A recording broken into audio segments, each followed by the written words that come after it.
অভিযুক্তের স্বীকারোক্তিতেই মৃতদেহ উদ্ধার। দুদিন পর খুঁজে পাওয়া গেল জনেশ মুন্ডার মৃতদেহ। 3 দিন ধরে খুঁজে পাওয়া যাচ্ছিল না জনেশ মুন্ডাকে। বাড়িতে না ফেরায় থানায় মিসিং ডায়েরি করে তার পরিবার। জিজ্ঞাসাবাদের জন্য 3 জনকে আটক করে পুলিশ। অভিযুক্তের স্বীকারোক্তির ভিত্তিতে দেবীপুর খামারের ভিতর থেকে উদ্ধার করা হয় জনেশ মুন্ডার দেহ। দুদিন আগে কমলাসাগর দেবীপুর রাজারটিলা এলাকায় বিয়ে বাড়ির কাজ সেরে ফিরছিলেন জনেশ মুন্ডা ও ভক্ত মুন্ডা। ফেরার সময় মদ্যপ অবস্থায় দুজনের মধ্যে কিছু কথা কাটাকাটি হয়। বচসা তৈরি হলে ভক্ত মুন্ডা একটি ইটের টুকরো দিয়ে সরাসরি মাথায় আঘাত করেন জনেশ মুন্ডা। তৎক্ষণাৎ মাটিতে লুটিয়ে পড়েন জনেশ। এরপরেই ঘটনাস্থলে তার মৃত্যু হয়। অবস্থা বিরূপ বুঝে জনেশ মুন্ডার দেহটি খামারের গভীর জঙ্গলের খাদে ফেলে দেন ভক্ত মুন্ডা। ভক্ত মুন্ডা নিজেই স্বীকার করে নেন তিনিই খুন করেছেন জনেশ মুন্ডাকে।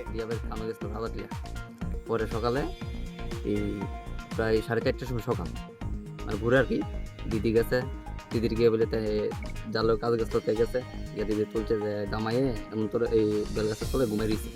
এরপরে দিদি লগে লগে গেছে আমার গিয়ে ভাই উঠনা নেই তোর আমি বলি না ঘুমাই দিছে যাও না। আচ্ছা, ঘটনা কদিন হয়েছে? আচ্ছা, ঘটনা কালকে ভোরে আর কি। আচ্ছা, কালকে ভোরে ঘটনা আর আজকে।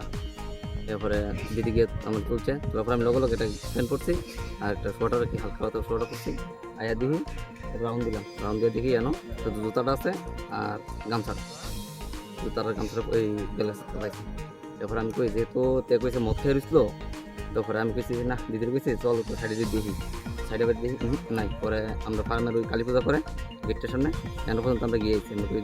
এই খবরটা কোন জায়গাতে পাইছো তোমরা? আমরা খবরটা ওই যে ছেলেটা মার্ডার করছে এই ছেলেটা গিয়ে কইছে। এর নাম কি? তার নাম ভক্ত মুন্ডা। বাড়ি? বাড়ি 1500 বাগান, বাড়ির লোকই বাড়ি। তার নাম জনেশ মুন্ডা।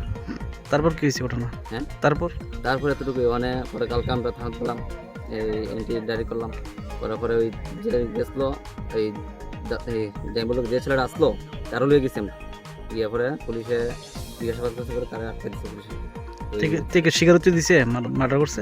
ওখানে তো কইতে পারি না, মানে বডি কি পাওয়া গেছে?